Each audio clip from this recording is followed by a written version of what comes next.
That's right. This is Bad Weather Fans, episode number 31, Mike and Alex. And we've got some news back-to-back weeks to kick off our Saturday morning.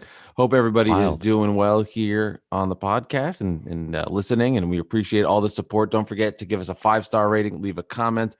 We'll read those comments at the end of each and every episode. So have them come in, leave them. And don't forget, you can find us on theprosclub.com. Other great original content there. I highly recommend it if you're into sports podcasts, beer, and food delivery. So it's a real niche kind of platform. But Alex, how the hell are you doing? Niche. I don't know. Whatever. I don't I'm know. good. Nice hat. I'm good. Thanks. Shout out to Dolan J. Trump for the hat. Make the Knicks great again, or make Knicks great again. Not make the Knicks. Make Knicks great. Yeah, I guess you couldn't. Got to do the. Yeah. Okay. Got to do that for the screenshot later. That hat's in reference to a political campaign slogan. Back I in believe so. 2015. I'm not sure if the guy has a chance, but I believe. No, I'm just kidding. Right. So if in the last couple of years, if the Knicks were great, wouldn't you say keep Knicks great again? Keep the Knicks great. Yeah. They were good. Whatever. You'd say Whatever that would be works. the slogan, right? Yeah. It would be like they were already good. So what are we doing here? Yeah, exactly. It would be 4 more years. It wouldn't be. I'm gonna have to give you shit with all the same shit that's being flown out there. Right. But you know what? This Knicks great make Knicks great again hat has been a Knicks Twitter badge of honor, because only a certain amount of people have it, and you had to know certain people to get it, and we know the people. Shout out to Jonathan, and we got this going, and this is it. Now we're here. You're gonna wear it in public? That is debatable, but maybe if there's a Knicks game, I would wear it. That would be pretty cool. But I don't think I'm gonna wear this hat out in public. I got to be honest. But I'm wearing it on the podcast, and that's even better. At first glance, it looks like the M word hat. The what hat? The MAGA hat. Oh yeah, well that's that's why I got the white one.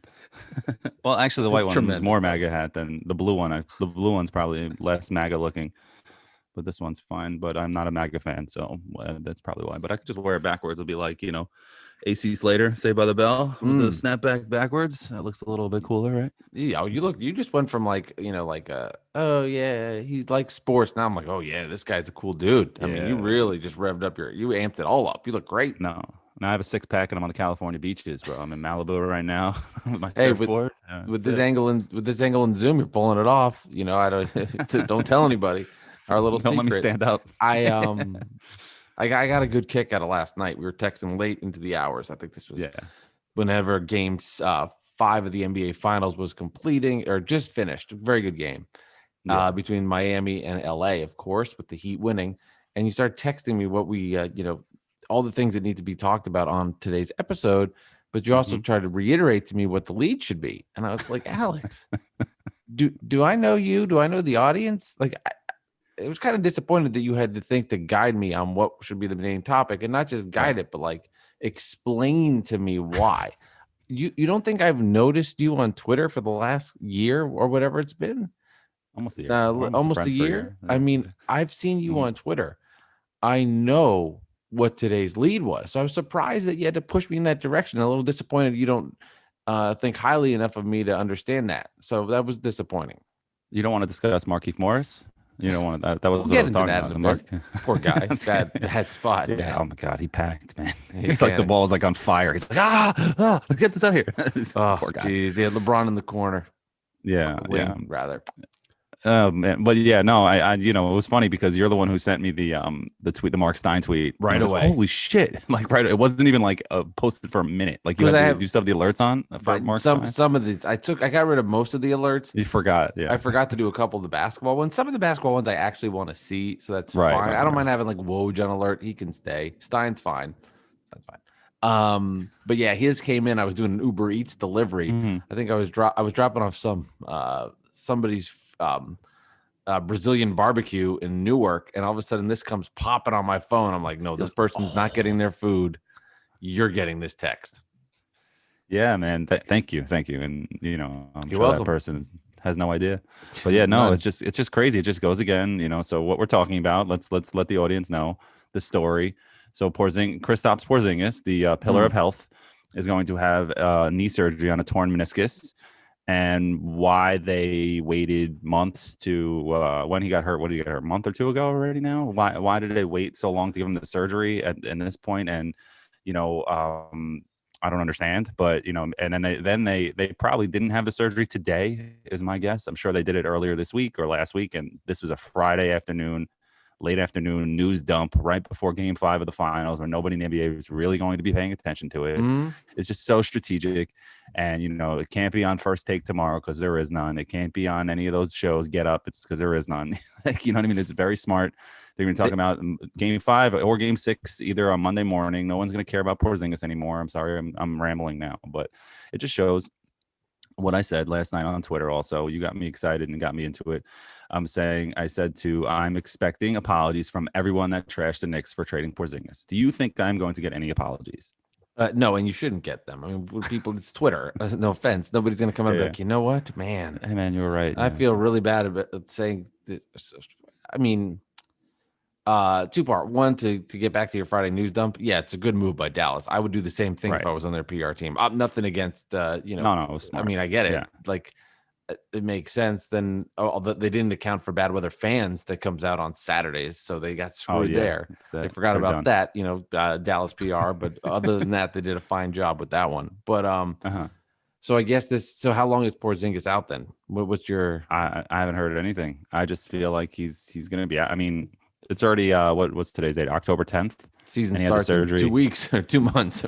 Right. And you know, they're going to get the season in by Christmas. I would be shocked if they do it in January. You know what I mean? All these other teams, like, we're just focusing on the bubble teams that have been playing like recently, especially the Lakers and the Heat. Mm-hmm. But who cares about them? You know what I mean?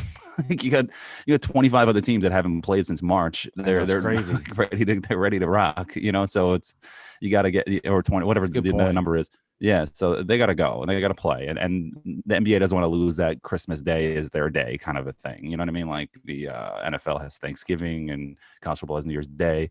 You know, they that's their day, and they're not going to want to have it in January. Who the hell wants the season starting in January? I mean, I think November 1st is too soon, but Christmas. You got to give some rest. I mean, Jimmy Butler last night couldn't even walk after that. No, I'm saying in normal times. In normal times. Yes, it's early anyway. You know what I mean? Yeah. But yeah, Jimmy Butler last night, he was dead, man. He was dead, man. It just shows the greatness of LeBron, too, how he has that stamina, man. You never see him tired. He could play 48 minutes, 52 minutes. You don't. You never. The other thing about LeBron is they always talk about, like they talk about how great Bam Adebayo is defensively. Like, just for reference, like, LeBron's the same size as Bam, but he's able to have the skill set to do what he does he's not the defender that Bam is, but I'm talking about LeBron is prime, whatever. Just that he has that body and he's doing the things he does offensively, gets the ball, brings it up, shoots, gets point guard. Yeah. I mean, it's unbelievable with that body type. It's just ridiculous. But yes, to back to your point about getting that date right, Porzingis is screwed, man. I feel bad. I feel bad for him. I mean, I know you don't. I know you don't. But as a person, yes. Yeah. I mean, I feel bad. I mean, it's going to be a waste of talent because he's never gonna become. This is a lingering effect. Like, for example, everybody's talked about, like, well, it's Kevin Durant. He's coming off this injury. It's like Durant's not injury prone. He just had really bad injury. So it's different to dictate what's going to happen.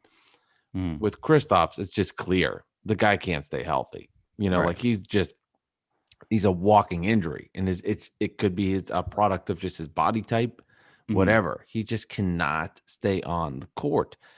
Relentless, regardless of what you think of his skill level, if he's a 2, if he's a star, whatever. Not 2 like a 2 guard, but like a number 2 on a team. That's a different conversation. But for Dallas, you know, that's a lot of money they've invested in him, and if he's not on the court, that team has no chance. Right.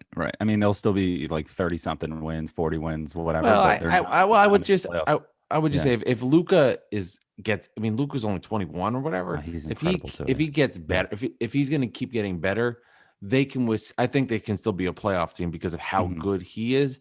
Just like if you have a top 5 player in the league on your team, you know, like trade out Luka and put LeBron on there. LeBron's better, but would you say Dallas is a playoff team even without Porzingis? No. And LeBron? LeBron last year with the Lakers last year. They were not, fair. You know, no talent. That was a weird season. But he's also 35. Yeah. What'd you say? That was a weird season. They were doing all right. The injuries happened. I think that was a strange season. The point I'm trying to make is Dallas. I still think with Luka, even without Porzingis, could be a playoff team. I don't think you can disregard them to not.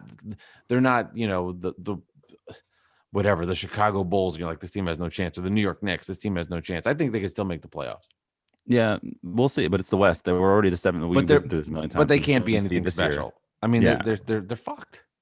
Well, especially those young West teams are coming up, man. I mean, the Blazers aren't young, but they're coming back. They were injured most of the year. You had the Pelicans, you have the Suns, you have the Grizzlies, you have there's so many teams. The Spurs might get better. There's so many teams coming, and you just you can't be like, well, we'll be good. We'll be the 17 next year. It doesn't work that way. You know what I mean? Especially in the West. If you're in the East, you're like, all right, you can sleepwalk and you can make the playoffs. Because there's a lot of Wizards and the Knicks and these crappy teams, Cavs, but the Cavs, yeah, Bulls. But yeah, the Bulls. How about the Bulls, man? It's a crazy team. But anyway, we don't need to talk about the Bulls. Nobody cares. No. But who they just hired? What's his name? Billy Donovan, right? Is that they hired? No. Yeah. So it's been a weird. It's been a weird carousel of coaches the last couple of weeks. The Doc Rivers news, the Sixers, right? Yeah, the Sixers. I mean, it's just been a strange. It's been a strange hodgepodge of sports too, because you got the NFL going on, you got MLB playoffs. Somebody won the Stanley Cup, I guess. So it's been it's just been nonstop action. And these NBA coaching news, I think, has kind of got lost in the shuffle. And to be completely honest, not being in sports radio anymore, I haven't kept my mental logs as good. Normally I could be like, yes, it was Tuesday at 4:00, and that's when it happened. Now I'm like, oh, that happened, which has been awesome. I've been enjoying it, but great, right? Being a normal person. Yeah, normal. It's been cool. But it's just been a crazy amount of coaching news all over the place. Wild. Yeah. Wild. Yeah, wild. And, hopefully the next coaching news will be Adam Gase has been fired by the Jets, but I don't think that's going to happen, so whatever. That's another story altogether. It's just going back to Porzingis. It's just crazy the amount of injuries that he's had already, and people just want to overlook it, be like, oh, those are all minor and this and that. I'm trying to count the amount here. This guy, Nicholas Mott at Mott Slayer, he sent me this screenshot of all the injuries that Porzingis had. Oh, so we have illness. So this is from, I'm not going to read the dates, but from 2017 to 2020, we have illness, sprained left ankle, low back tightness, sore ankle, sore left knee irritation, knee, torn ACL, knee, nose, nose, heel, knee. So he is, man, that's a lot. And I know some of those sore things are just rest days that are probably BS in the beginning, but it's a lot of injuries, man. You're saying head, shoulders, knees and toes, they're going over everything. We'll see how the Knicks do with these draft picks. But at this point, if I was a team, I'd rather have 2 draft picks than Kristaps Porzingis, a walk in injuries. Well, especially for the Knicks, who are in a rebuild mode. So we'll see. We'll see what they do with those draft picks. Man. Don't trade those picks, like those idiot fans that wanted to trade the Mavericks picks for Masai Ujiri. What are you guys out of your mind? I'm not trading draft players for suits. You know what I mean? It might be worth GM. It might be worth it because oh my god, because whoever's the GM is going to draft poorly anyway, and that guy's not going to be very good. So you might as well. Who cares? If you're giving up a bad draft pick, and then you get a GM that knows what he's doing. I don't know. I wouldn't be completely against. I wouldn't be completely against it. I wouldn't want him in the Garden. Oh God, that would terrify me. That would make me more nervous than any move the Knicks have made. Listen, I hire him, but I'm not trading players for a suit. You know what I mean? Just hire another executive. He was once a nobody executive. Keep trying and keep hiring. I mean, so maybe Leon Rose is the guy. You wouldn't trade a pick for Sean Marks? How about that? Because then you're taking away You're taking away the Nets golden boy. I would not trade a first-round pick for an executive. Maybe a second-round pick, you can convince me, but a first-round pick, no way. You wouldn't trade the night. What did the Knicks have? The 8th pick.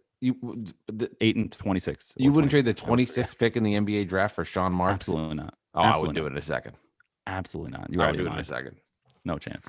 Stop moving your hat around. I would make the Knicks great again, bro. That's what I'm trying to do. I would do it in a second because whoever the Knicks are at 26 aren't going to draft the right guy. Sean Marks will come in and he'll take your second-round pick and make it better. Right. Or he'll trade the pick for that was Kyle Kuzma or something like that. You know who the Kyle Kuzma trade was? Do you even remember? It probably wasn't him. I just kind of. No, it was him. Of course, it was him. Oh, was it? He was part of their rebuild. I thought you were going to tell me no. It was actually the previous guy. And no. Year was a throw in the trade. This is the portion of the podcast where I say Nets trades, and I really bore the audience and get the Knicks fans angry because they're like, I don't care. But you know what? I'm going to say it.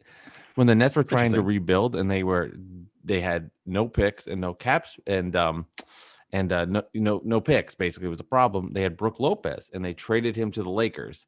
And in that trade, the Nets traded Brook Lopez and their pick. In return, they got D'Angelo Russell, and they traded the pick, which was 27, and the Lakers selected Kyle Kuzma. That was the deal. That was very interesting. I gotcha. So it makes sense. So it wasn't like a total terrible trade for the Nets. So it's kind of. I mean, they got D'Lo, and they helped them ascend to the playoffs. I mean, D'Lo had a nice little stint with the Nets. It helped his. I think it helped. Helped the Nets. Helped D'Lo's career for Kuzma. You would trade D'Lo for Kuzma. Kuzma went from like so much. Kuzma went from so much potential to really just like a he's bust. A weird dude. He's just like a weird dude. He's just like, it just strikes me as somebody who's just like, something's off there. I don't know what's up with him. You know what I mean? It's just like, what are you into? You know what I'm saying? What player are you? Yeah, what kind of player are you? I don't know. He's a bench player. He's a shooter who's kind of soft, and he's just he can fill up the stat sheet when he's on a bad team, and there's a lot of guys like that in the NBA. But for where they picked him, that's a good pick. You know what I mean? Like in the late 20s, right? I mean, that's a good pick. Kind of player that you can get, and he's a role player on a good championship team. Yeah, I guess it was just from seeing where he started, and I thought he would be like at first. People were like, "Oh no, the Nets traded the Kuzma. That would be lethal." I mean, it didn't really, in the grand scheme of things, it didn't really even matter. But I just, I just look at how he played last night in the final game and how he kind of disappears. And then you got guys like Duncan Robinson, who just doesn't have I guess he doesn't have the overall athletic ability, but just the chutzpah on him to just really. I mean, you can just tell he's got some of those killer instincts that you want, players that you want on the team. I don't know if Kuzma has those kind of intangibles that you see somebody like that have. So it just struck me like, here's a guy that's undrafted, and if you're of a good organization, you can find gems like this. Look at the whole Heat team. Is a process is an institution of finding guys that Nunn, Hero, Robinson. These are all guys that nobody ever talked about and are key players on a team in a championship. Yeah, no, it's true. It's true. It shows like structure is everything. Pat Riley's not worried about his job, and Spoelstra's not worried about his job. They're just like, all right, you know what? If we don't win this year, we're building for next year. We're building for the future. We're going to be here. We have job stability.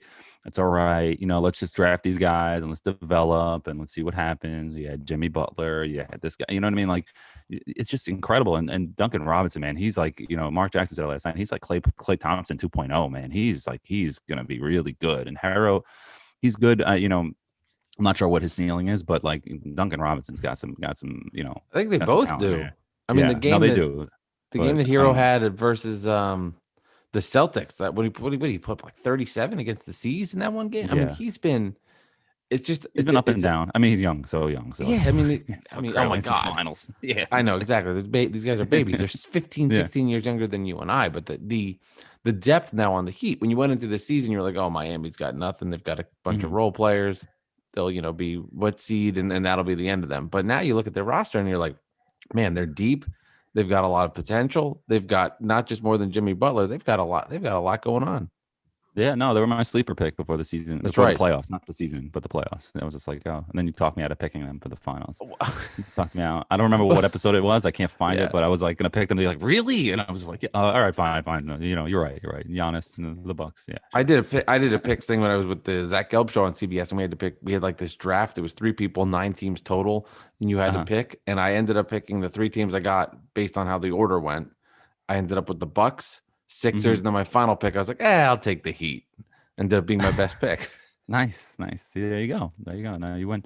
Yeah, what's funny? It's like we talk about the Porzingis trade and how they only quote unquote got 2 first-round draft picks, one unprotected, one very small protections on it, DSJ and a bunch of other scrubs. But like my guy Shwinny Poo, he goes, the Knicks got cap space and 2 firsts for Kristaps Porzingis. What the actual fuck did the Sixers get for Jimmy Butler? That's a great point that we don't hear about ever. You know what I mean? It was a sign and trade, so it's kind of like not the same as like as a regular trade, but still, it was kind of like, how do you? I don't even know. Oh, I see. We always go back to this, and it's so disappointing. But there is a lot of shit given to the Sixers. You don't think? The whole process thing has been none. Like I would say overall, I think the Sixers have gotten more dirt on them than the Knicks have in the last couple of years for everything that they've done. So, yeah, maybe that one part of the trade hasn't been talked about enough. I'll say that. But as a whole, like the Sixers have been broken down as a colossal disappointment. Everything that they've done from the very beginning with Sam Hinkie, putting together the process, all of the best. I mean, talk about firing draft him picks before the plan was done. Oh my God, the draft picks they busted on. Look at Nerlens Noel, Michael Carter Williams. Although he was the 15th pick, they did okay with him. So that's not a one fair rookie of the year too. Yeah. I mean, Okafor. I mean, they struck out on so the Fultz. I mean, think of all these guys. Yeah. Then Embiid, and now it's like Simmons. They don't mesh. They've kind of their roster's in flux. They traded Jimmy Butler left. Clearly, he was a big deal that they needed. He was the intangible last year, the toughness. And Tobias Harris is Tobias Harris. I mean, the Sixers are they're kind of stuck. So I think the process has been they've gone in on Philly as issues nationally. They've really been picked apart.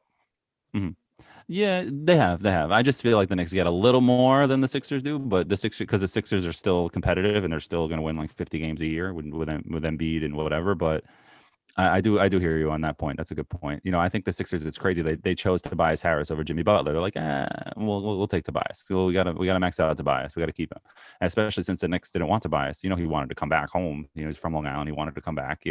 He's from kind of where I am right now in my fiance's hometown. So he wanted to come back to the Knicks. Trust me. And the Knicks didn't want him. And they said no. They said no. I trust you. Trust me.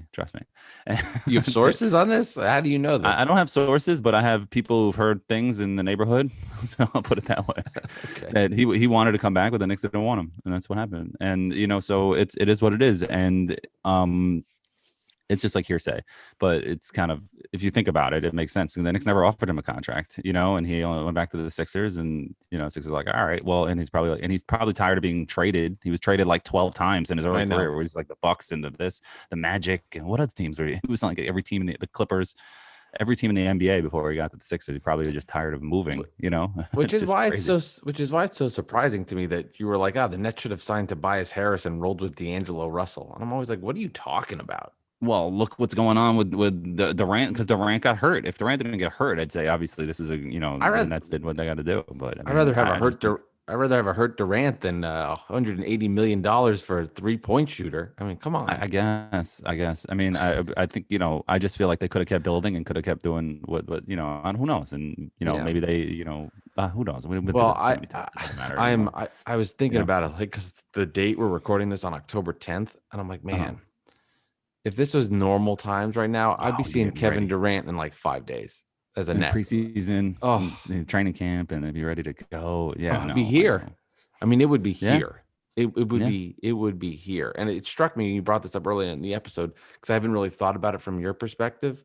And I'm always trying to do a better job of being in somebody else's shoes. Oh, thank you. But man, like, you haven't seen your team play in a long time. Like, the Nets had some fun moments in the bubble. Like, LeVert had some really good games. The Raptors series was a disaster, but the Nets had some good games in the playoffs. That game against Portland on a Friday night was awesome. And I'm like, at least I got to watch my team play some basketball, and they played for the bubble. They were like 5-3, overachieved in there. They played well. It was fun. No expectations. It was fun. No expectations. And I liked what I saw from LeVert, even though the roster, I mean, we saw what they put together. Nobody on the team was actually from the team.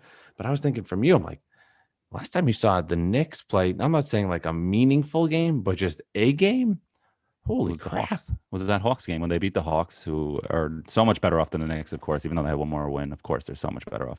And then, so they beat the Hawks, and then Vince Carter comes in, shoots that 3 at the end because the pandemic was coming and they were shutting down the NBA. Rudy Gobert got tested positive. Tom Hanks, we talked about this. Everybody, the world was coming to an end. Yeah. And, and then they shut it. And now we're here October 10th and we still haven't seen the Knicks, but at least, we get some practice videos like you love so much of the Knicks. They're shooting threes, and they're, Bobby Portis and who's it? And Damian Dotson are shooting threes in the corner. We're watching that. They're having a little competition. That's exciting. No, I'm just kidding. It sucks, man. I just want to see the Knicks play, man. I just want to see them play. I'm so tired. That's why I'm like rooting for the Lakers. I thought we were gonna get a sweep or like a gentleman's sweep and get a little 5-game action going on, but then no, they had to blow it last night, and I'm just so fuck. I just want the season to end. I want the draft to be scheduled. I want the season to start Christmas. I just had enough, man. You know, like it sucks. It was a fun game though. I mean, it was a really enjoyable game. It was. I mean, you know, obviously that the Heat made their little run, went up like 8 points, and then the Lakers crept it back, got closer and closer, and then, you know, that final possession was wild. Danny Green, LeBron drove right, had the switch on the pick and roll. Now let me ask you this question, because I know there'll be comparisons like Jordan makes that same play, but here's I'm not going there. I'm actually going to go like a little deeper. I'm going to go a little deeper. On ESPN? Like no. Should the Heat have not done a pick and roll to set up the opening with Green? Should have been ISO for LeBron to give him the because he didn't have an option to shoot. They collapsed on him. Should they have given him an isolation where at least he could have had the option to shoot the basketball instead of the pick and roll? And when they doubled, he had to flip it over to Green, who is a clutch player and is clutch in these spots. Like he is, to me, the modern day Robert Horry. Couldn't make the shot. I think there was a lot. It's a good point that you could have given the jump shot, but I think LeBron's strength is getting to the hoop, especially at this age where it just lowers that shoulder and gets to the hoop. He was probably expecting to get fouled and maybe have a shot, but all of a sudden, like all 5 guys kind of just collapsed on LeBron. He was like, "Oh crap!" And Danny Green couldn't have been more open. He was like in another state. He was so open, and then the ball. So I think it was the right play, and like Steve Kerr hits that shot. You know what I'm saying for Michael Jordan. Like people want to do that game. Yeah, you know what I mean? Whoever he hits that shot and it's just wide open, and then Markieff Morris is just like sitting there with like the ball's on fire, like I was saying, and like it's so easy for us to be like, you have 6 seconds, relax, but he doesn't know his time. He's just like, of course. He thinks there's like a second left. I mean, turn around and shoot the jump shot, man. Like this is your time. This is your moment. Be a hero. Be Robert Horry, man. Like hit a 3, hit a jumper. Win the championship. And he tries to lob it in, but like I do think it was the right play. I do think you can't say it wasn't the right play when Danny Green gets a shot like that. Like you know what I mean? Like he couldn't have been more open, man. Like and that's another Long Island guy. That's another one of my boys. He is a Long Island boy. Hit that shot. Hit that 3. North Babylon, man. Come on, like win the championship. Let's get to the off season, But I love how you're watching about like hit the 3. Let's go. You're watching these games, rooting for that. I'm happy to have another game Sunday, I guess. I mean, unless it pushes back. I know we're now pushing the season more and more, but Sunday or Friday is not a big difference. Sunday or Friday. Yeah. If we go to game 7, then it's like, it's another week. It's still Tuesday. I mean, it's Oh, it's Tuesday. I thought it'd be like Wednesday or Thursday. No, it's Tuesday. So it's Sunday, Tuesday. So they're continuing those games. But I thought Morris had the pass. LeBron was open on the wing. He had him there if he saw it, but he didn't. And then I was like, to me, the narrative of LeBron, that shot would have been for the title because they were down. It was an odd number. They were down 2 or 3. Doesn't matter. That goes in and they win the championship. Yeah, and he retires, and then Anthony Davis opts out and signs with the Knicks, and then we're good to go, man. I'm just joking. I tweeted that out last night. I'm like, I'm just kidding, guys. Like, I'm just kidding. Like, people know you by now. They maybe they don't. Yeah. Maybe not. People see, rogue tweets, and they never know. You never know what catches fire. You know what I'm saying? That's true. You're like so weird with the Twitter stuff. I'm so confused by Twitter in general because it's like, don't take this the wrong way. But I'm like, you send out these tweets, they get like 500 likes. I'm like, you should have a lot. Like, how are your followers not more? Does that make sense? I don't know. Yeah, I don't. Was it okay to go there? It's fine. It's fine. Like I sent out that Jets tweet. I got like 2,500 likes. Yeah, I gained like 4 followers. You get that's like what I'm saying. You get likes as if you're somebody with like 40,000, 60,000 followers. Yeah. So, but then it doesn't translate over, which just shows too. Just the impossibility of gaining followers now in Twitter. It's you almost have to do something like you have to become the next. Like if they were like you're the GM of the Knicks, then all of a sudden your Twitter followers would go up. But or like John Boy, who just had like that viral video that just went nuts, and then he just built the whole brand off it. Shout out to him. It's a good job by him. I'm not hating on him, but that's just what happened. Like he just hit the money, he hit the lottery, and it was just like boom, and then he's like a star, and it's just. For me, it is what it is, and plus, I'm kind of an asshole, so I think there's a lot of people that just don't like me on Twitter, which shows that you're doing something right too, which I don't really care, but it is what it is. So I think there's a lot of that too. But at the same time, I don't know. I don't get it, but it's okay. I'll be all right. I'm doing this podcast, and that equaled this. Doing Twitter equaled this, and I'm having a lot of fun. And we're growing this podcast. Bad Weather Fans is growing and growing. We got the YouTube page. We got on every podcast app. We got Pros Club in our back. We're doing what we have to do, and that's all that matters to me. I'm having a good time. I want you to have more. It is weird. I want you to have more followers. That's what I'm saying. Yeah. I'm just like, you deserve more. Maybe you are an ass, and that's a particular reason why. But I'm like, damn. There's a lot of assholes that have a lot of followers too. Well, that's true. That's fair. Yeah, that's a good point. A lot of them. A lot of them. Yeah, no, I'm just like, damn. How are you doing this? I'll put a tweet out I think's great. It's like 4 likes. I'm like, yes. Here's a pizza from one of my food deliveries. Do you like it? You're just like, you're like Twitter is not out content. Yeah. Pizza Twitter is not as aggressive as like sports Twitter is. You know what I mean? Like where you put out like, what's your favorite slice? You might get a couple people like, oh, you like pepperoni? Oh, chicken on pizza is not really pizza. How can you call that pizza? It's just bread with chicken. Yeah, like pineapple. Things like that. Yeah. Gross. And that's not the same. You'll have that debate, but it'll be like 3 tweets, like whatever. And sports debate is kind of like politics, where it's like you sometimes can't ever prove somebody right or wrong, and even if you do, they'll just troll and twist it into something. Like, nobody's gonna be like, you said the other day that pineapple was the best pizza, and now you're saying it's chicken and bacon. Like, how dare you? Like, so whatever. Here's a screenshot. Old takes exposed of your food deliveries. Dude, if I could ever get old takes exposed to be like, this guy really does. See, he did put Papa John's over. He likes them. He said good things about Papa John's. Don't follow this guy. That would be amazing. If I have, are you a Domino's or Papa John's? Domino's or Papa John's? Neither. Really? But if you had to choose, if I had to choose, probably Papa John's. Although really? I've tried. My wife and I they're the same. My wife and I for the Mike Delivers podcast, we tried the Papadilla. Have you seen the ads for this thing? No, I haven't. You've seen it, you just don't realize you have. No, it's the pizza from Papa John's, and it folds over, and it looks like a pizza sandwich. Yeah. So my wife liked it. I thought it was fucking repulsive. Oh, see, here's the thing about these fast food places that I've noticed from doing all these food reviews. Mm-hmm. The pizzas are okay. They're okay. The marinara sauce, dipping sauces are terrible. I mean, like, next level the bad. Little closed, like the closed marinara sauces. Yeah. You need fresh marinara sauce. Not like disgusting. Like they smell like my son's diapers. Like disgusting. You don't want to go near these sauces. Sorry, if we get a sponsor here, but I'll change my tune. The pizzas we'll be like, we love Papa John's. The pizzas are okay. They're what you would think. You know what I mean? Like they're not great, but they're not. It is what it is. It's drunken pizza. It's like you go to White Castle drunk in the middle of the night. You're not going to go there at 1:00 in the afternoon for lunch because you're shitting in the bathroom fucking 2 minutes later. You know what I mean? Like White Castle is the kind of thing you're trash and you order tons of food and you just scarf it all down. And then you wake up in the morning and you just feel like a piece of garbage, but it's like you were drinking anyway. So you're going to feel like a piece of garbage anyway. So you might as well. I don't want to, I won't completely transform this into all my delivery stories, but I picked up 2 of those 30 packs of White Castles. Have you seen this? The party pack? The frozen ones? No. Fresh. I went to the White Castle. Oh, yeah. The big, like it looks like a suitcase. Yeah, they're suitcases. So I picked up 2 of these and I was like, where am I taking these to?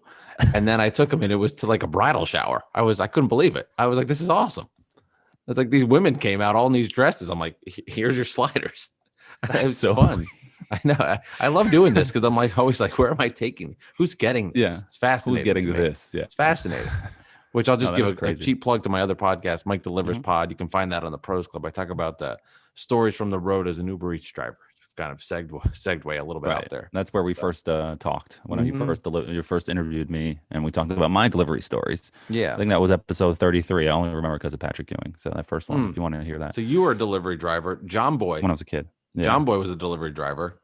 Mm-hmm. Look at that, man. Yeah, we listen to sports radio and we deliver food. And that's what happens. I know. Now you're here. I interact with. I went to his studio and I was talking to him, and he did this. He was nuts. He did this whole like log of. He did like apps on paper before there were apps to keep track of where he went, how much money he made, so that he would know where to go. So you could just what I'm trying to make is the guy clearly like had his shit together, and now he's he had the brain for it. Yeah. No, I mean, I used to deliver food in the 5 towns. I'm not gonna give a shit out the restaurant because I don't like the owner anymore. But he's an asshole. But well, that's a long story. I got fired twice from that guy. But anyway, so Neither were my fault. But so you came back though. He asked me to come back, and I came back, and we got into an argument again, and that was it. You know what I mean? So whatever, he's a dick. So so it was in the 5 towns in Hewlett, and have I used you to told me deliver this story? Did you tell me this story, or no? Do I not know how you got fired? I might have. I definitely want to hear that. That's going to be not maybe off the air. Maybe I'll go back on Mike Delivers and we'll tell the whole story. Okay, fair. that could be more. So I used to deliver food. So it's in 5 towns, and there was like a really rich area, Hewlett Harbor, and then you had the back of Lawrence. That was also the area where I would drive around and smoke with my friends, you know, at night and listen to music, and we could blast music and not have to worry about cops because it's like a dead area, and you find the areas. And then as I was delivering food, I learned all the roads. So I was always the driver and this and that. So like I would learn as I'm driving around with my friends, I'd be like, oh, that house is $5. That house is $3. That house is $2. Yeah. Like, dude, like we don't care, you know what I mean? But it was just so funny to me, you know what I mean? That these giant houses, and they're tipping me like $1. Like, you know, the house worth $10 million and you give me $1, you know? I get it. I'll drive by houses now and go, delivered Chinese food. I've been there. Mexican food. Like my brain works. I can remember all this stuff, all these places I've been to. It's fascinating. I highly recommend if you need extra cash to do Uber Eats or one of these delivery apps. Like no shame in it. No shame. No. Let me put it this way. I'll go to like a chain place or like a fast food place, and I'm like, I know somebody's making less money here. Like you can hustle and make decent money. There's a cap. You're not, you can't make, you're not going to make $100,000 doing it. It's just, it's impossible. Actually, I shouldn't say that. You could make $100,000 doing Uber Eats, but with the same time frame, you would have no life. I mean, you would just have no life. Like you would be working 70 hours a week, but you could do it. Right. But like, no shame. So with people don't have any shame, especially right now. People aren't really like get a little serious. People are out of work, and people, you know, it sucks, and you might not get that next check that you were promised by the government. And like, you know, if you need a job in Uber Eats, you can just sign up and do it whenever you want. You can still look for your real jobs on the side. Real job, I'm sorry. You know what I mean? Like the serious job on the side while you do this. There's no shame. You don't have to sit in a grocery store and scan food. You can be in your car. You're barely seeing anybody. It's a great gig for people, man.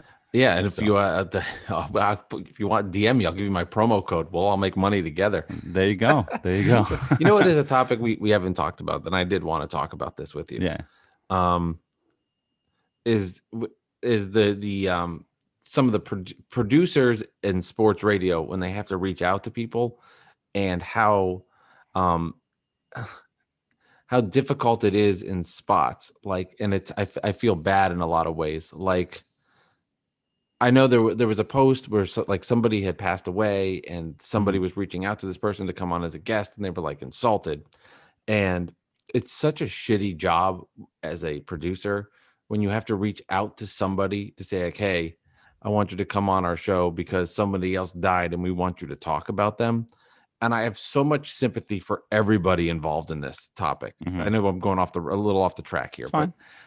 I have so much sympathy for everybody involved because I feel bad for the producer who's got to do it, but he's got pushed from somebody above him to say to get this person, and then you're awkwardly reaching out to somebody to talk to somebody about a friend or a family member that passed away, and the whole thing to me is just so messed up on so many levels, and it really annoys me, and I feel a lot of sympathy for people that have to deal with it on a producer level. That's all. Yeah, no, that sucks. Can you imagine being like Whitey Ford's, you know, niece or something, and then somebody like finds your phone number, is like, hey, would you like to come on this radio show and talk about your dead terrible grandfather, you know, I mean, or uncle or whatever, you know, it's just but and everybody grieves. Part of the gig, everybody grieves differently. So you might reach out to somebody and they want to talk because it feels good and they like it, and they want to share stories, and it makes them, you know, appreciate somebody's life that they had, and then other people don't want to, and there's no right or wrong answer. It's just the way different people grieve. So I just had to get that off my chest and talk about that for a second. This is a safe place. Just you and I talking right now, so don't worry about it. I hope not. Okay. My cat's around here somewhere. So where are you today? You're in the Long Island right now? I'm on Long Island again. Yeah, we're back and forth from the city to Long Island. We're in the city most of the time now, back in the apartment, back in the groove of things, you know, working from home, you know, taking walks. It's great. You know, we got the little puppy. It's trying to get her vaccine so we can take her out for walks in the real world, but we're still, you know, put her in the crate, taking a walk. The city is fine, man. The city is the city right now. People are scared of going back into the city. It's really not bad.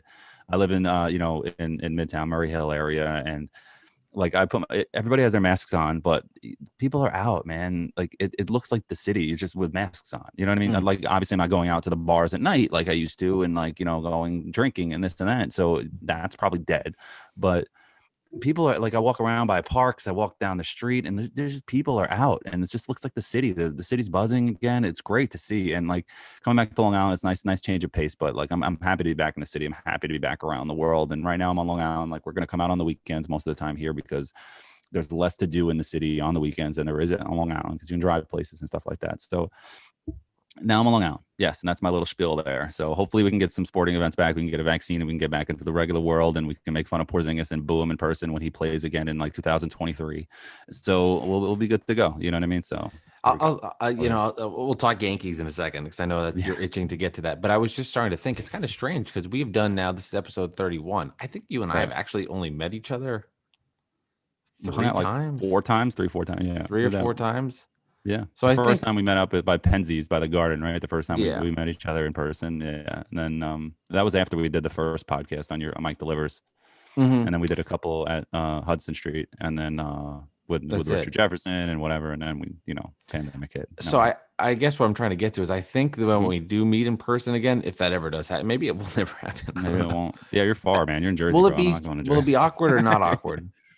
I don't think it'll be awkward. I think you think so? You think? Yeah, so? I don't know. I'll be just kind of like, what do we do? Do we have we don't have like a handshake, or we can't don't have touch you? Not like can't touch each other either. Yeah, I can't touch you. I mean, not like we were like Russell Westbrook when we first met each other. We weren't doing like the whole we're not doing all that. But it's just I know we don't. The mannerisms aren't. We don't know. Yeah, but we talk all the time now, so it's kind of weird. I think it's almost like a long-term relationship where you're getting to know somebody through the internet. And then we meet each other, and it's like, well, what do we do now? Like we had such a great time together via Zoom, via Zencaster, which was the previous app we used to record before we went to video.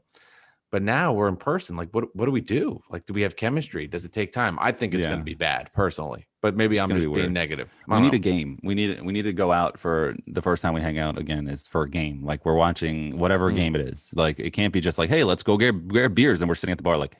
Hey, I think maybe if we drink, if we drink, I'd get more comfortable. Yeah, definitely. What beers do I drink? My go-to beer is a Yingling. I didn't ask that. I like Yingling. Is that what you said? I don't think so. We'll go ahead. Oh no, then I don't care. No, what do you drink?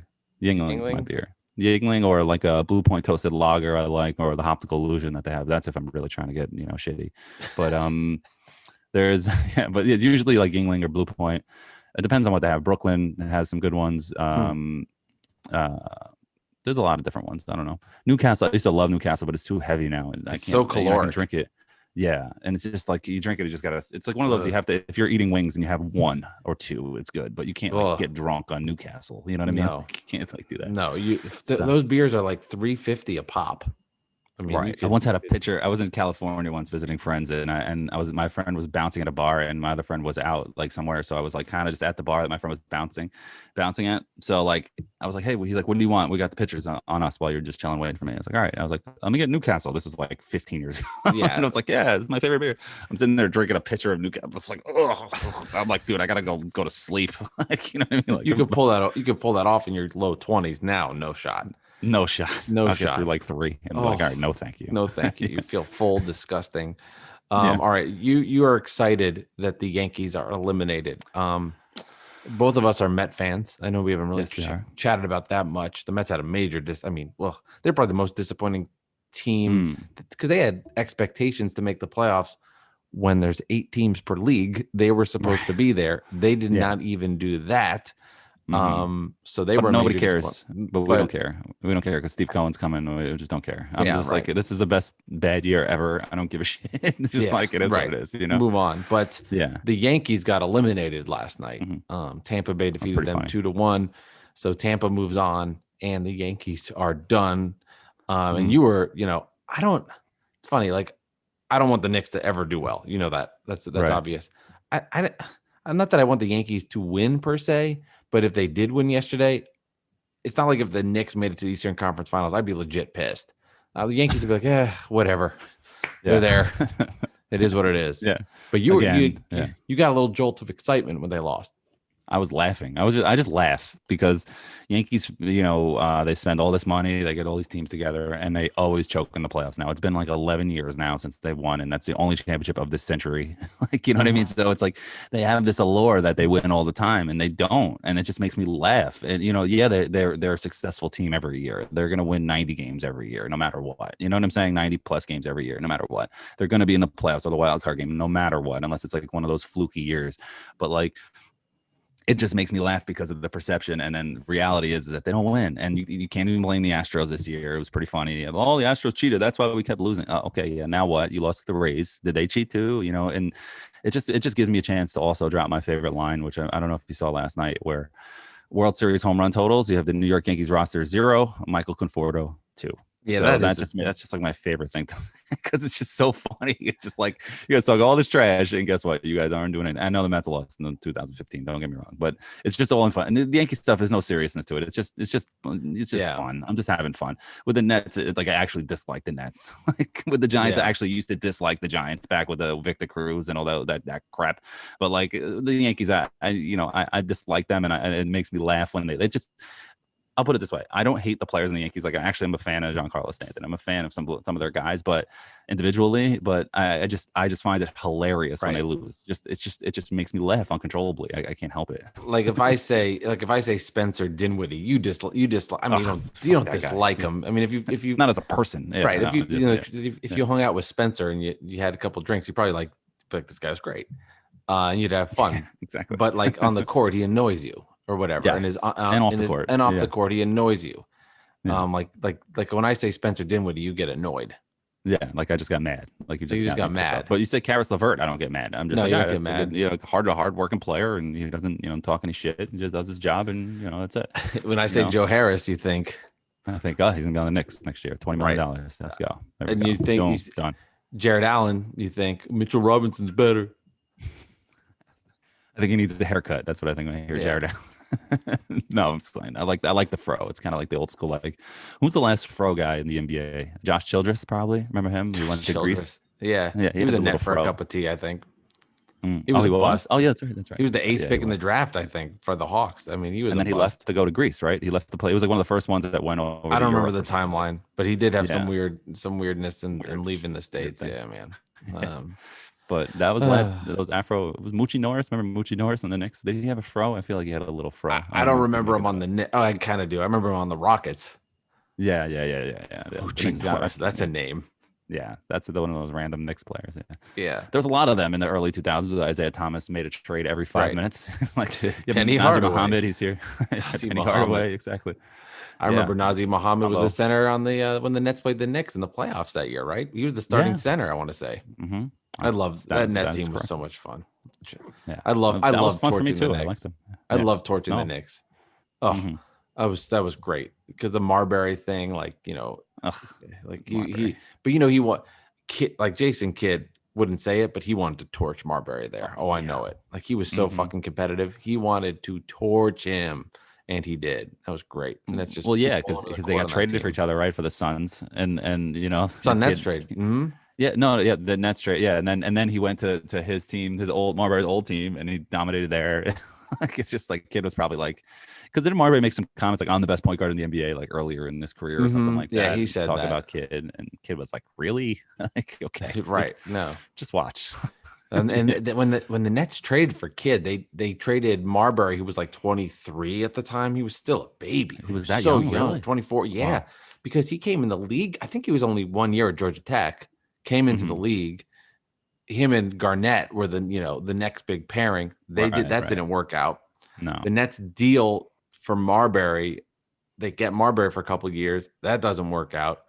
Deal Marbury to the Suns. So I want to say he was like 25 tops when they dealt him. And they were like, you're trading a guy just about to be in his prime for a 30-year-old point guard who's like, what are you doing? What are we doing? Yeah. And Kidd had his terrible off the court issues too, which added to that. But the trade, on the court, it just meshed in Jersey. It just worked out. But yeah, I mean, there wasn't a big spotlight on them there, so he's able to kind of just play ball and be in Jersey in the swamps and get it done. Yeah, he was not happy to come here. He was pissed. Who would be? I mean, wasn't there was another guy that didn't want to come? Oh, Alonzo Mourning hated the Nets, right? He was on the Nets for like 5 minutes. He's like, get me the hell out of here. Well, he signed it. I don't think that was about location, because the Nets had established themselves as like a team that you'd want to go to at that point, because Kidd had been there, and the Nets were the Nets had RJ Kenyon coming into their own, and they needed a center to fill it out, so they signed Zoe. But Zoe and Kenyon hated each other. They like fought in practice. Which makes sense because they're both like competitive nuts. Like they just like went after each other. Mourning was crazy. He was crazy. He had, again, on a personal level here, he had Mourning had a kidney removed. So when you have a kidney removed, you need to be on steroids. Like my father, he had a polycystic kidney disease when I was a kid, and he grew up and we grew up, and he was always in and out of the hospital. He had 2 kidneys removed maybe like 15 years ago. He had 1 put in. He's fine now. But he's ever since the surgery, he wasn't completely the same because of the medication. He was just on this, like, everything. Like, he was never like the most calm person in general and to begin with, but every little thing would be like, pass the salt. Blah! It was just like, Dad, like, what the fuck? Like, you know what I mean? Like, you calm down. You know what I mean? So like, you can imagine a bunch of guys with those testosterone and like, Alonzo Mourning, Kenyon Martin, he doesn't take any shit from anybody. He's not going to be like, let something go. Like, who the fuck are you, dude? Like, shut up, man. We were just in the finals. Like, what are you, man? You old man. You know what I mean? Like, get out of here. You know? So I can imagine that. Yeah. Like, who the hell are you? So, I could see that's probably why. And like, he was like pretty moody in his later years, Mourning, they said, and I think that was probably the issue. That makes sense. And then he went my perspective, but went to the Heat, and then won a title there at the very end with the Heat. Yeah, with Shaq. Yeah. But they were on the same team, right? Also. Yeah. Odd team. He was on the bench. He was a nothing player on the team, but they won that title. Yeah. He got his ring, man. He got his ring, but it's not the same it's not his, it wasn't like the Tim Hardaway Heat winning that title. It would have been a little bit different. You know what I mean? Like, he kind of got a ring. Like, Kevin Willis got a ring with the Spurs and Steve Smith. You know what I mean? Like, they were on the bench all the way in the end, like Mitch Richmond was on the Lakers that won a championship with, I don't know if people know that. He was on the, I remember that because I saw him on the bench. He was on that Lakers team with Shaq and Kobe. Mitch Richmond was just sitting there. Got a title. That's good for him, just man. Chilling. He actually follows me on Twitter, Mitch Richmond. We should get him on. Yeah, I should ask him. DM him. He was, because I'm a big, it used to be a huge St. John's fan, basketball fan. So like, I still follow like a lot of their accounts because of, try to stay engaged a little bit. And, he ended up following me. I'm like, wow. It's not like one of those guys who's like, what's his name? The baseball player who was on the Blue Jays and then on the Mets, Bautista, where he just follows everybody. Oh, I didn't know that. Like a million people. Like, there's like something like he just said like, he follows you. Okay, yeah, big deal. You know what I mean? But like, so it was pretty funny. But I actually am. I'm friends with Mitch Richmond, coach for St. John's. I'm friends with Mitch Richmond on Facebook, so that makes he's like, oh, Mitch Richmond, let me friend him. Like the random people come up. I'm like, like Charles Oakley came up. Let me friend Charles Oakley. He accepted. That's funny. Yeah, a funny person I'm friends with on Facebook from the beginning of Facebook days was Ronaldo Bachman. Like, actually, Ronaldo Bachman, friends with him on Facebook. That's a good one. It's a very good one. Yeah, it's so weird because, and remember MySpace, where like all these players be on MySpace, and like, it was like Twitter before Twitter, but it wasn't like Twitter. It was just like a weird ass world. Yeah, man, what a world. Creepy shit. No, it's a world, man. What a world. But all right, well, you want to get into what do you want to get into now? We talked about the Yankees, right? So we joked about the Yankees. You want to do the picks first, real quick? Okay, we'll do the picks. Then we get your poll question. Got the 3 picks. Jets. This Giants, has been this has been an episode where we're just letting out. Everything's out. Yeah, exactly. We start off with Porzingis, and it's kind of funny. He's hurt again. And that's not because I'm laughing at the guy getting hurt. Knicks fans are not laughing at the guy getting hurt. We are laughing because you guys clowned us, and now we have the picks, and we can laugh and laugh and laugh. That's all. That's why. Enjoy your championship right now. Thank you. The pick will probably still be in 32 or something. I mean, there's no guarantee. You have no guarantees. Yeah, no, probably 27 anyway. Right. I'm just kidding. It's just nice, though. It's nice to have this pick. It's the Knicks are never in this situation. Okay. Anyway, so last week, so we both went. Last week, so we had the Giants, Eagles, and Falcons. So what happened in the Falcons game? I don't even know who covered in the Falcons game on Monday. See, I fucked up. But we were 2-2. We both had the same record. We were 2-1. So now let's say we're both 4-2 because we both picked the same people. I know we won the Giants and Eagles picks last week, and the Falcons. I don't know who won that one, but let's say we're 4-2. Let's just cut the difference. The Falcons got killed. We lost that game. They got killed by Green Bay. Okay, so we lost that game. So I was right. So we're 4-2. See, I did my homework. See, I did my stuff. So so this weekend we have the Jets versus the Cardinals in New York, in New Jersey. The Jets are getting 7.5, and of course they have COVID, so we don't know if the game's going to be played. But what are your thoughts? What's your pick? And Darnold's not playing in this, correct? Darnold is not playing. It's going to be a Joe Flacco game. You know, this is, to me, this has vintage Joe written all over it, Alex. I have a weird feeling that he's going to go out there and play well. Call me crazy. Yeah. This is not me being shticky picks guy. I could just see him going out there and being awesome, because I feel like these kind of players have one good game in them, and then it's a total shit show. So give me the Jets here. The Cardinals are banged up. They're really banged up. I'll take Flacco and the Jets to get their first win of the season. How about that? Oh wow, win outright! Look at you taking and save Adam Gase's job. Gase is back next year and gets an extension because of this win. Fuck yourself. Yeah. So you know what's funny is every week we do this. There's like not you, but just everybody in general. Like, you know what? If there's a game the Jets are going to win, it's going to be this one. It's Thursday against a third-string quarterback. They're going to win this game. And right. Gase's job is on the line, and they lose. Now we're doing it again. Like, well, you know, if there's going to be a game they're going to win, it's going to be Joe Flacco's going to come in and have that resurrection game and win it. And it's just like, they're not going to win. Like, you know what I mean? I'm picking the Cardinals, and over the 7. They're going to win and beat the spread. Okay. The Jets are toast. Le'Veon Bell might play, but who cares? You know what I mean? Yeah. You know. Anyway, saying the Steelers have with Bell. What'd you say? It's not. They're saying Le'Veon Bell and the Steelers. Not with Adam Gase coaching him, that's for sure. What a waste of money that was. But anyway, so next we have Giants at the Cowboys, and the Giants are getting 9.5. Wow, this is a fascinating game on a lot of levels, Alex. One, because the Cowboys are a train wreck of a team that has a ton of talent but just can't get wins. Jason Garrett also knows the team. And Garrett's coming back. I mean, if Dallas doesn't get this, I mean, they are terrible. Like, I think Joe Judge and the Giants showed a lot of progress in the last game. They actually were in there till the end versus the Rams and played well, and one bad mistake on defense with a switch that allowed the Cooper Kupp monster touchdown. Giants look good. The defense actually got off the field on third down. I mean, but if Dallas can't say, hey, I'm not even talking about the line here. This is it's not their season because the NFC East is so fucking bad. But if they don't come out with a sense of urgency and pound the Giants, what is Mike McCarthy doing? Like, right. What is like, this is one of those, like, if Dallas keeps losing, then you look at Jason Garrett and you go, well, maybe he didn't do such a terrible job.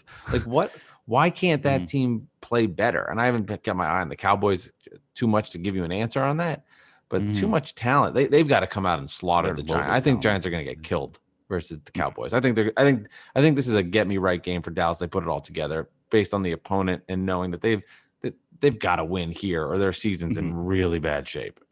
Yeah, man, and that's the thing. It's just crazy with the Cowboys how like they had that miracle win, versus the Falcons, right? And then like that was it. It's just it's crazy. It's crazy how like they've been so bad, but I don't know. I just feel I lost my point, but like I just feel like the Cowboys are going to stomp them out too. And this is would you call this a must-win game for the Cowboys? Is it a must-win? I know radio people hate that term so much. That's why I love using it. Is it a must-win? No, because the NFC, they got they very, very, very, very, very, very, very, very, very, very should win. But I guess it's a must win. But the NFC East is so bad. I mean, it's not a must win. Technically, a must win is when if you don't win, you're eliminated. Yeah, but it just makes me laugh overall because nothing pisses off a sports radio host more than is this a must-win game? It's not a must-win. It just makes me laugh. I just want to use. You ever get through on a radio show in New York? I have not. Tried? I never called in. I called in once actually when I was younger. I called in for when I was delivering food. I called in for when Stephen A. Smith was still normal and he was on his weekly ESPN New York show with Brandon Tierney, and I love that show because they were talking basketball and the Knicks and this and that. So I was like, because the fan they talk basketball, but not often enough, for me. And so I called up and I was like, hey, like, where, it's like, what's your name? Where are you calling from? I want to talk about the Knicks. And he's like, where are you from? And I was like, Alex, I'm from, and I kind of like didn't give because I was driving and I was like, well, I'm actually here. And they're like, well, where do you want to say you're from? And then the guy was just like, click, click. I'm like, fuck, dude. Like, you know what I mean? Like, what an asshole. Like I just kind of was like, I was like driving and like confused by the question for a second. And then he just like hung up on me. And I was like, yeah, because he's got 8,000 other people calling. He makes $10 an hour and doesn't give a shit. That's what happened. Where are you from, bro? Just say anything. Like, just say anything. You could be from the fucking zoo. Just answer the question. Yeah, exactly. Exactly. All right. So then we have Monday night game. Let's get to this. We have the Chargers versus the Saints. Chargers at Saints. The Chargers are getting 7.5. And every time I see LAC, I still want to say Clippers. But Los Angeles Chargers. Give me. And I can't remember. Yeah. Give me the Chargers because the Herbert era is here. I like them to get not only the spread, the dubs. Give me the Chargers. All right. So we have. Alex has, I'm going to take Alex. I'm calling myself the third person. I'm taking the Chargers as well. Cool. So I have Arizona, Cowboys, and Chargers, and you have the same? Oh, no, you have the Jets, right? I have the Jets. That's the only difference. Mm-hmm. The Jets, Dallas. Okay. So I'm going to do a good job and be a producer here. Nice. And there we go.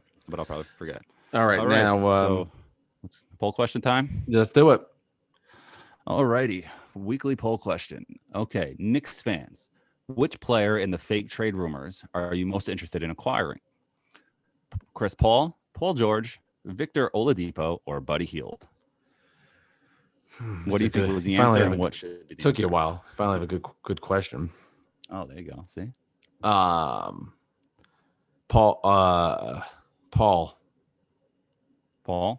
Chris Paul. That would Buddy Hield won 33.1%. Buddy Hield. Chris Paul was second. Then we had Oladipo and then Paul George. I think people are really down on Paul George for some reason. Well, because recency bias. Yeah, exactly. I mean, listen, you get Paul George is probably the best guy to get, but he's probably the most unrealistic because the Clippers aren't trading him a year after trading so much for him. Well, there's been speculation out there about it, but I can't imagine him going. I can't see that. Paul George is a 3. Yeah, exactly. All right, so we have a couple fan responses. We have the Buns at the Buns 37. He goes Hield because he won't ruin the future, won't cost too much, and adds a 3-point shooting and shot creating. Good point. Then we have at Never Enough 32, Jason Denaro. All have bad contracts. Feel like CP3 is coming off the best season out of the 4 guys. Then we have my guy at M Charles J 2020. Quote unquote fake trade rumors with a laughing emoji. Love that. Show no mercy on these fools, Alex. And I said, never. DJ Trackstar. He goes, if I have to give up assets, give me PG-13. He's a bona fide 1B/2 on any team. Still young and healthy enough to be impactful for years. I'm sorry. Then we have my guy at _Frankie JR_. I break it down like this. Chris Paul, traditional Knicks move just to get eyes on team. He might help things, but would a second star come if CP3 says yes? No idea. Paul George, after his showing in the playoffs, nah, I'm good. Oladipo, he may want Miami. And then he goes, I'm all in on Buddy with exclamations. I think Chris Paul to the Knicks would be great. I don't know. Without giving up too much, obviously. Giving up stuff, no. But I think as far as him on that team, just logistically, I think he would do so much for that franchise to take steps to the next place. I think he would change everything there. I think he would have accountability for the players around him. I think he would change the culture of the Knicks. I really do. I think Chris Paul would help the Knicks get back to, like your hat says, greatness a lot faster because of all the intangibles he brings to the team. They're not, I mean, they'd be an 8 seed or a 7 seed, I think, with him there. I think like what I saw him do with the Thunder makes me a believer that if he was with the Knicks, he would really help that franchise a lot. Again, I'm not saying give up assets. You're not giving up assets, but if they can just bring him in, this is not about pairing him with another team player. I think he would just change the Knicks organization and help them ascend to where they want to go. I'm a big believer in that with Paul. Yeah, I mean, sure. If he was a free agent or if they're giving me a pick with him and I don't have to give up any of my young players, then sure. Or first round picks, then sure. But I'm not doing it, and that's not realistic. And he's also owed $85 million over the next 2 years. You know what I mean? Like it's absurd the amount of money. He's got the super max. Well, that's you know the what problem. I mean? So it's not worth it to me. But it will in the right deal, whatever. But I'm more on Buddy Hield because he fits like what's his name said before. Who said it? New Frank City and and the Buns, like they both said it, like, he's the 3-point shooter that we need. And like, he's in his prime. He's in 28 years old. He's ready to go. And he just wants to be on, you know what I mean? Like, so I think he fits perfectly, but then what are you giving up for him? Julius Randle. And, I'm not one of those trade Julius Randle at once kind of guys. We've been through this in the last episode, but Buddy Hield's the guy. All right. Let me get through 3 more real quick. And we have let's hear him. OGSG at Just Field J. He goes, none, tank. I'm done with that, but it's a good point. Then we have at NYJ. He goes, they all suck. Then we have the league is at Sports Cash Life. He goes, none of the above. And that's all for us. Thanks for your comments on the weekly poll question. I do this every week, and then I read some shout outs, read some of my favorite responses on the air. So thank you. At Nick Central on Twitter. At Nick Central. Thank you. If you don't already know. Yep. At Nick Central. And you are at Mike Delivers Pod, and follow also at the Pros Club for our podcast network. You see all of our podcasts listed there. That's right. So thank you, everybody, for participating and listening. And if you're listening to this, you can also find this Bad Weather Fans on YouTube. Get the video version. Check that out. Subscribe. Like the page. Tell your friends. Tell your Nick fan friends. Tell your Net fan friends. Tell everybody. And we are inching closer to getting basketball back for both of our franchise, which will be great as the Nets make their title run and the Knicks, whatever. Knicks get relevant. Knicks get. That's what it should say. Make the Knicks relevant again. That's what it should say. You know what it is? Boom. Anyway, just don't do anything stupid this offseason. I'm so anxious with offseason. I just don't want them to do anything stupid. I'm so anxious that they're going to do something stupid. This has been episode 31 of Bad Weather Fans. Alex, enjoy your weekend and enjoy game. Nice hair. Look good. Enjoy game 6. So did I. When did you get your haircut? Monday, I want to say. Yeah, looks nice. Yeah, I took my headphones on the video off. version. If you're listening, you should look at the YouTube page on Bad Weather Fans. You'll see our hair. It's very exciting, and my hat. And your hat. All right, Donald Trump again. Yes. All right. Have a good one, man. Talk to you later. See ya. Bye.